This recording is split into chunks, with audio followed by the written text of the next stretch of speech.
نبی کریم صلی اللہ علیہ وآلہ وسلم نے فرمایا، حوض کوثر پر تم لوگوں کا پیش خیمہ ہوں گا اور تم میں سے کچھ لوگ میری طرف آئیں گے۔ جب میں انہیں حوض کا پانی دینے کے لیے جھکوں گا تو انہیں میرے سامنے سے کھینچ لیا جائے گا۔ میں کہوں گا، اے میرے رب، یہ تو میری امت کے لوگ ہیں۔ اللہ تعالیٰ فرمائے گا، آپ کو معلوم نہیں کہ انہوں نے آپ کے بعد دین میں کیا کیا نئی باتیں نکال لی تھیں۔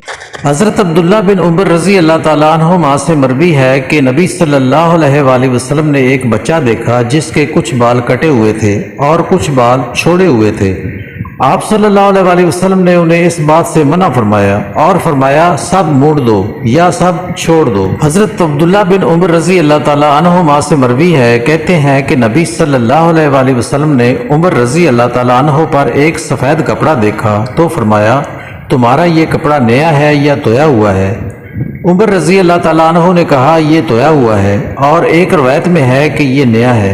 آپ صلی اللہ علیہ وآلہ وسلم نے فرمایا، نیا کپڑا پہنو، سہولت والی زندگی گزارو اور شہادت کی موت پاؤ۔ حضرت عبداللہ بن عمر رضی اللہ تعالیٰ عنہ سے مروی ہے کہ رسول اللہ صلی اللہ علیہ وآلہ وسلم سے مجوسیوں کا ذکر کیا گیا تو آپ صلی اللہ علیہ وآلہ وسلم نے فرمایا، وہ اپنی مونچھیں بڑھاتے ہیں اور داڑیاں مڈواتے ہیں، تم ان کی مخالفت کرو۔ عبداللہ بن عمر رضی اللہ تعالیٰ عنہما اپنی مونچھیں اس طرح کاٹتے تھے جس طرح بکری یا اونٹ کے بال کاٹے جاتے ہیں۔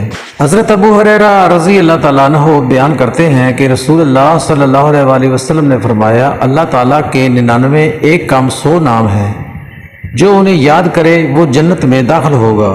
حضرت ابن عباس رضی اللہ تعالیٰ عنہ بیان کرتے ہیں کہ رسول اللہ صلی اللہ علیہ وآلہ وسلم نے فرمایا، شفا 3 چیزوں میں ہے، پچنے لگوانے میں یا شہد پینے میں یا آگ سے داغنے سے، اور میں اپنی امت کو داغنے سے منع کرتا ہوں۔